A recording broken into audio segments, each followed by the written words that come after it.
आएगी। और इससे पूछोगे भाई जो तू काय को नहीं दे रही, 2500 रुपये को पी गई, डकार गई। और उसके बाद वो जो बसें जो चल रही थी किराया फ्री था वो भी खत्म कर दिया तुमने। वृद्धा विकलांग पेंशन नहीं मिल रही।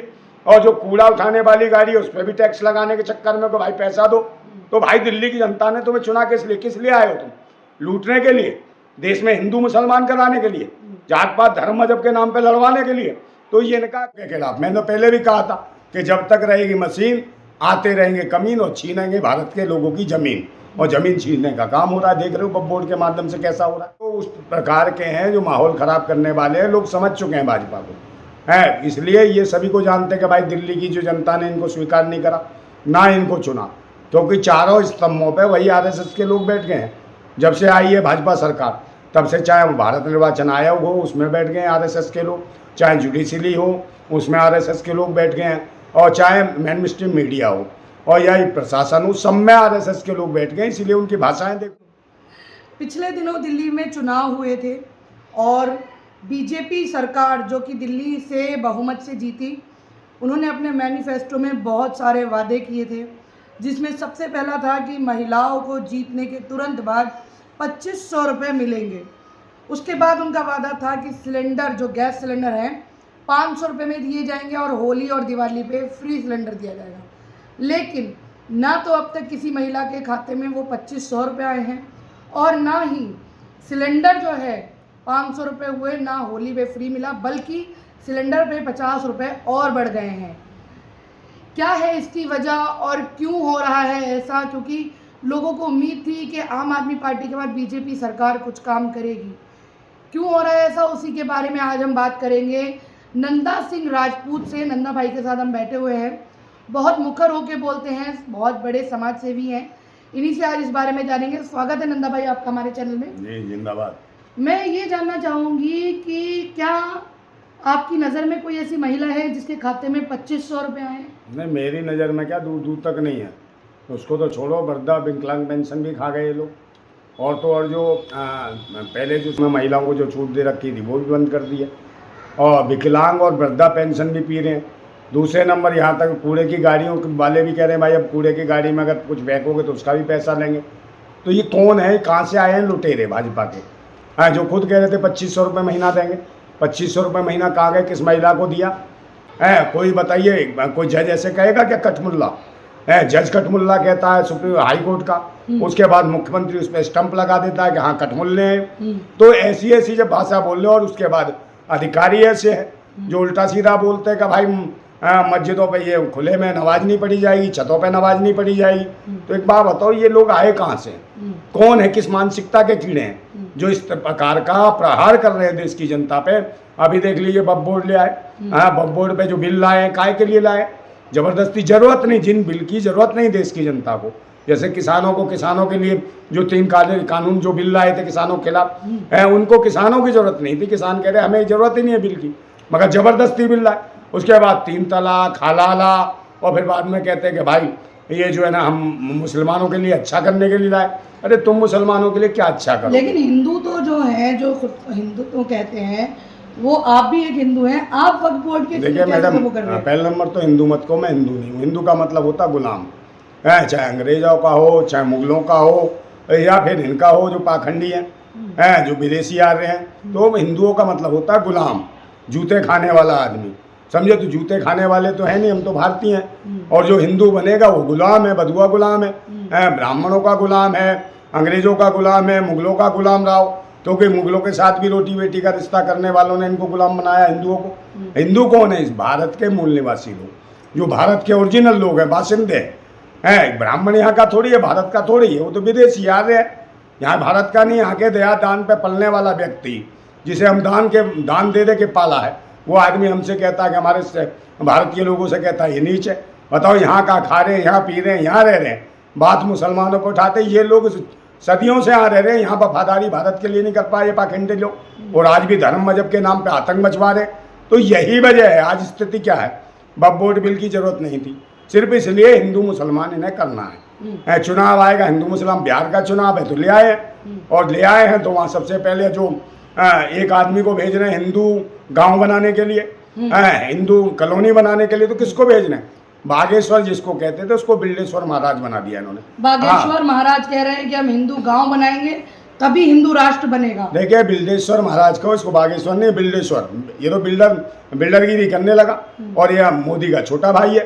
तो इसको कहाँ करेंगे, जो वक्फ बोर्ड की जमीन है वो अलॉट करेंगे और जब उस पर वो हिंदू गांव बनाएगा तो लोगों को नेचुरल सी बात है वो लोग इसके लिए विरोध करेंगे।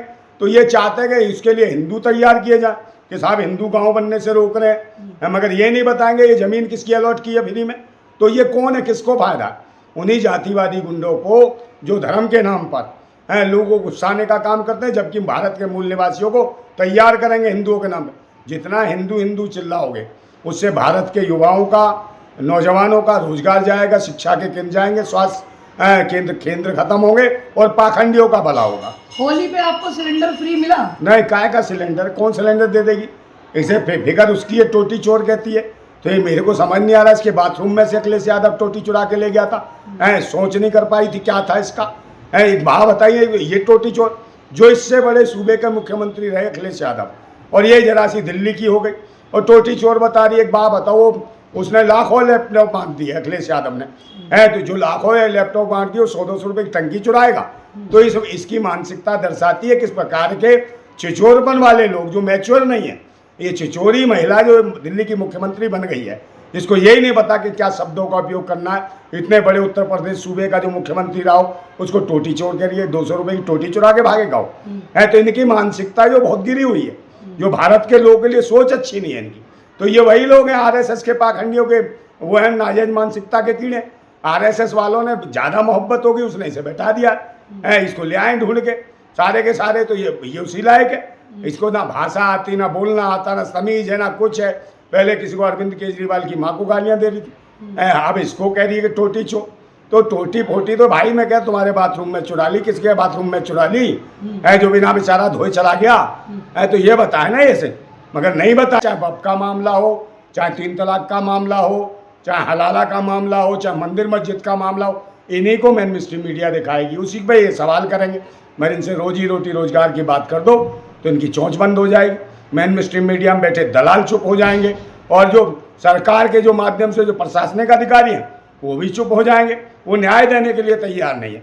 अगर कोई अपने हक की और अधिकार के लिए आंदोलन करेगा तो उसको तुरंत उसके घर पर नोटिस भेज दिए जाएंगे।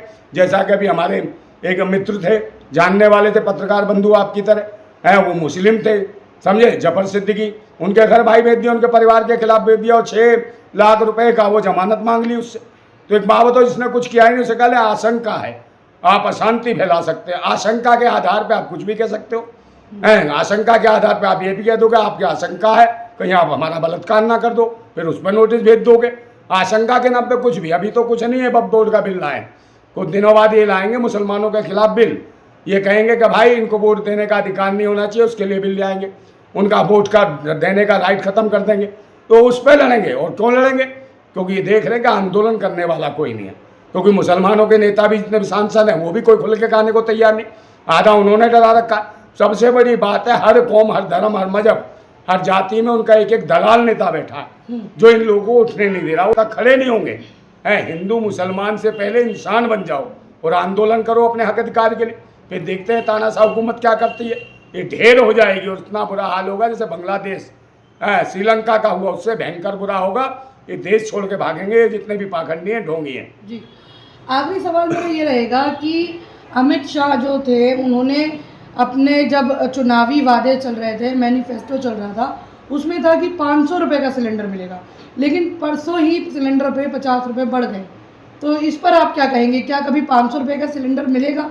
नहीं, वो तो कभी मिलेगा नहीं भाई। 15 लाख के वादे किए थे, कहाँ गए? 15-16 लाख में तो भाई अब वो फ्लैट दे रहा है हिंदू गांव बना के, और कहाँ पे दे रहा है। मगर इनसे तो कोई विश्वास ही नहीं।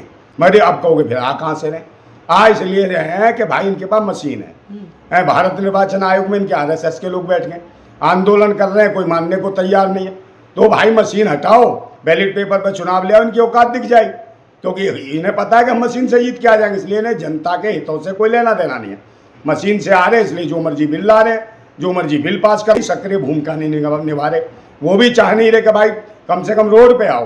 5 सालों में हिंदू राष्ट्र बन जाएगा क्या? हिंदू राष्ट्र कोई नहीं। जो हिंदू राष्ट्र की मांग कर रहा है वो आतंकवादी है, देशद्रोही है। उसके खिलाफ मुकदमे चलने चाहिए। अगर हमारा जो संवैधानिक राइट कहता है, जो हिंदू राष्ट्र की बात कर रहा है, इसका मतलब भारत के टुकड़े करना चाहता।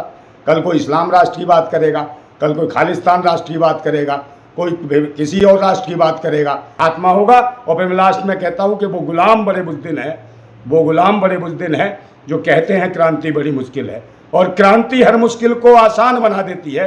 तानाशाह कितना भी मजबूत हो, उसे खाक में मिला देती है। वो दिन आने वाला है। जुड़े रहिए हमारे साथ। धन्यवाद।